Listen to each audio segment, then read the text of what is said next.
Channel को like, subscribe और share कीजिए।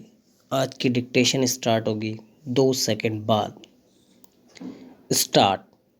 महोदय, प्रगति और वृद्धि की दर में तेजी लाने के मार्ग पर चलने के लिए सामूहिक प्रयास की आवश्यकता होती है। यह आवश्यक है कि सरकार प्रक्रिया संबंधी बाधाओं को दूर करे ताकि ऐसा वांछित वातावरण बन सके, उद्यम करने की भावना बढ़ सके, उसका विकास हो सके और वह पनप सके।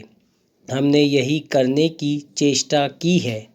अब यह काम उद्यमियों का है कि पूंजी निवेश करके उत्पादन बढ़ाकर और अधिक कुशलता लाकर ज़्यादा रोजगार पैदा करे और आय बढ़ाए। आय बढ़ने के साथ साथ मांग बढ़ेगी और इस तरह उत्तरोत्तर वृद्धि का चक्र शुरू हो जाता है। इस तरह पूरा पिरामिड बढ़ता जाएगा।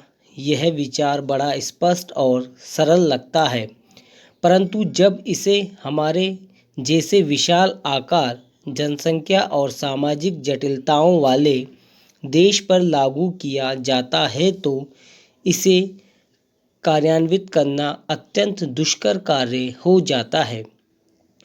अब चूंकि प्रगति और वृद्धि के लिए वातावरण अधिक अनुकूल बन गया है, इसलिए अब संसाधनों का प्रश्न सामने आता है। प्रौद्योगिक गुणवत्ता, उत्पादकता और प्रतियोगिता के प्रश्न सामने आते हैं। इन प्रश्नों पर विचार करते समय हमें विदेशी कारकों की समस्या पर भी ध्यान रखना पड़ता है।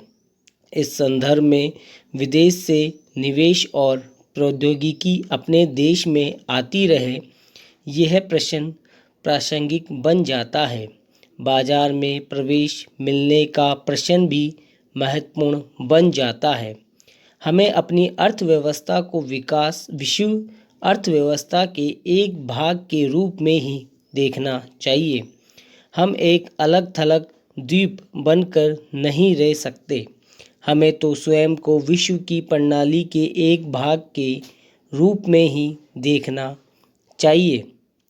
इसी के साथ द्वीप का भी अस्तित्व बने रहना चाहिए और राष्ट्रीय हितों की उपेक्षा नहीं जा सकती। जिसे विश्वव्यापीकरण कहा जाता है, वह विश्व का एक भाग बनने का प्रयास मात्र है। इसके बाद ही हम शेष विश्व से यह आशा कर सकेंगे कि वह हमें हमारी आवश्यकता की चीज़ें प्रदान करे। मुझे विश्वास है कि ऐसा करते समय विस्मृति की कोई आवाज़ नहीं होगी, किंतु वह विश्वव्यापीकरण केवल उसी के लिए नहीं कर रहे। यह तो विशिष्ट रूप से भारत के लोगों के हितों को ध्यान में रखते हुए किया जाना चाहिए, क्योंकि शून्य देकर केवल शून्य ही मिलता है।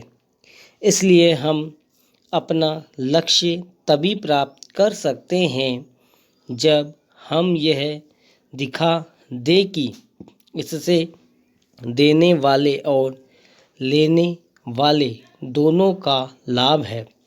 विश्व अर्थव्यवस्था आज अधिकांशतः बाजार की ताकतों के सहारे चल रही है और यदि हम इन बातों को अनदेखा कर दे तो इससे हमें भी भारी हानि उठानी पड़ेगी।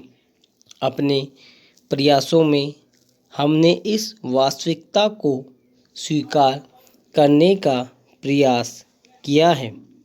विश्वव्यापीकरण से हम अभिभूत नहीं हैं, परंतु हम अपनी ओर से यथार्थ को समझने की पूरी चेष्टा करते हैं।